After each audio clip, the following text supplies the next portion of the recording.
নমস্কার, সবাই কেমন আছেন? আশা করি সবাই খুব ভালো আছেন, আমিও খুব ভালো আছি। তো চলুন প্রতিদিনের মতো আজকের ব্লগটা এখন থেকে শুরু করি। সকাল সকাল আজকে আকাশটা কিন্তু বেশ পরিষ্কার, একটু পরেই রোদ উঠে যাবে। আর উঠোনটাও আমাদের একদম পরিষ্কার হয়ে গেছে, কারণ প্যান্ডেল যেটা করা ছিল সেটা খুলে ফেলা হলো। তো যাই হোক, আজকে সকালে একটু চিকেন হবে। আজকে রবিবার আর দিদা আজ বাড়ি যাবে, তাই বিশেষ করে আজকে একটু চিকেন হচ্ছে। নাহলে কাল আবার তো 26শে জানুয়ারি, কালও হওয়ার কথা আছে। তো সেই জন্য একটু আলু কেটে নিয়েছি, পেঁয়াজ আদা রসুন অলরেডি বাটাই আছে। তো রান্না বান্না করার পরে আমি একটু রেস্ট নিচ্ছিলাম, আর চিনি আমার কাছে চলে আসলো বাইরে থেকে। এত চিৎকার করছে, আসলে এতটাই গরম এসে গেছে যে ও আর বাইরে খাঁচায় থাকতে চায় না। আগে যেরকম সকালের দিকেই জানলার কাছে বসে থাকতো, হালকা আধো আধো রোদ পেত, সেরকমই ও চলে আসার চেষ্টা করে সব সময়। ছেড়ে দিতেই চলে এসেছে দেখুন এখানটায়। তো যাই হোক, কতক্ষণই বার এরকমভাবে শুয়ে বসে থাকবো, অনেকটাই বেলা হয়েছে। স্নান টান সেরে পুজো সেরে চলে এসেছি ভাত বাড়তে। তো ভাতটা বাড়তে যাওয়ার আগে দিদাকেই বড়িটা দেখালাম। দিদা দেখে তো খুব খুশি, তাই আজকে একটু ভেজেও দিচ্ছি। বৌদি পাঠিয়েছে এই বড়িটা, জানেন তো এই বড়িটা এর আগেও আমি অনেকবার ডালের সাথে ভাতের সাথে নিয়েছিলাম।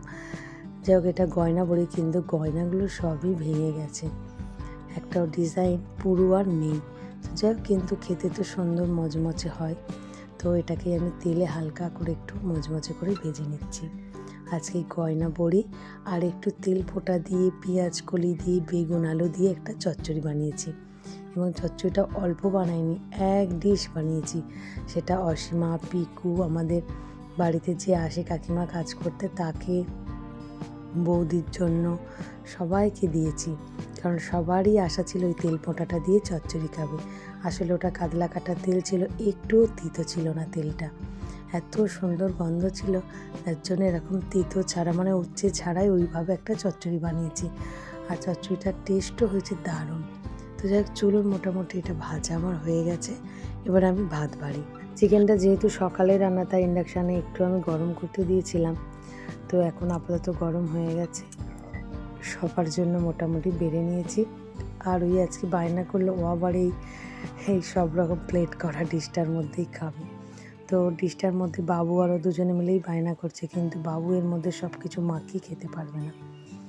এটা আবার একটু অসীমা দিয়েছে চিংড়ি মাছ ভাতে, তো ওদের দু ভাই বোনের জন্য একটু দিলাম, আর বাদ বাকি আমি আর দিদা নিয়ে বসেছি। আমি একটু চাটনিও নিয়েছি। তো আমি তো নিচে এখন বসে খেতে পারি না, তাই দিদা আর আমি দুজনের টেবিলে বসেছি, আর ওরা দু ভাই বোনের টিভি দেখতে দেখতে খাবে, তাই ওরা ঘরেই বসেছে। আজকে বাবু এসেছে আমাদের বাড়ি, ওকে ডাকাই হয়েছে, আজকে একটু চিকেন হয়েছে বলে বাড়িতে। তো যাই হোক, চলুন আমরা এখন খাওয়া দাওয়া সারি। বেশ সুন্দর স্বাদ হয়েছে জানেন এই চচ্চড়িটা, খুব ভালো হয়েছে চচ্চড়িটা। তবে আমি আরও একটু তেল পোঁটা ভাজা রেখে দিয়েছি। এবার ভাবছি একদিন একটু উচ্ছে কুমড়ো দিয়ে বানাবো। উচ্ছে কুমড়ো দিয়ে চচ্চড়িটা খেতে তো দারুণ লাগে। তো দেখতে দেখতে তো দুপুর হয়ে গেল, ভাতের ঝামেলাটাও মিটে গেল এখন। কিন্তু এরপরে সন্ধ্যাবেলা আবার কি হবে রান্না, সেটার একটা আমাদের চিন্তা। আবার দিদা আজ বাড়ি ফিরবে, তাই সন্ধ্যা হতে না হতেই একটু রুটি মিষ্টি রেডি করে ফেলেছি। তো বাড়ির বাবাও ডিউটি থেকে চলে এসেছে, তাই আমরা একটু চিকেনের তরকারি আছে সেটা দিয়ে রুটি খাবো। আর দিদা খাবে না বলতে দিদাকে একটু মিষ্টি দিয়ে রুটি দিয়েছি। দিদা আজকে বাড়ি চলে যাবে, অনেক কটা দিন হলো আমাদের বাড়িতে এসেছে, আর আমাদেরও একটু মনটা খারাপ হয়ে গেল উনি বাড়ি যাবে বলতে। তো যাই হোক, আরুর বাবা একটু দিয়ে আসবে বাড়িতে, তো বয়স্ক মানুষ। তো চলুন আমরাও খাবার দাবারটা বেড়ে নিই। আর ওই বাবা তো সন্ধ্যাবেলা এসেই খেয়ে নেয়, টিফিনের বদলে একদম রাতের খাবার। আর যদিও এখন 8টা বাজতে যায়, তাও সবাই আমরা খাওয়া দাওয়া সেরে নিচ্ছি, সন্ধ্যাবেলা টিফিন করিনি। তো একটু চিকেন নিয়ে দিচ্ছি, আর একটু আলু, চিকেনের আলুটা এই জন্যই দেওয়া হয় রাতে রুটিটা ভালো করে যাতে খাওয়া যায়। তো আরুই বাবা খুব ফেভারিট যে চিকেন দিয়ে রুটি খাওয়াটা।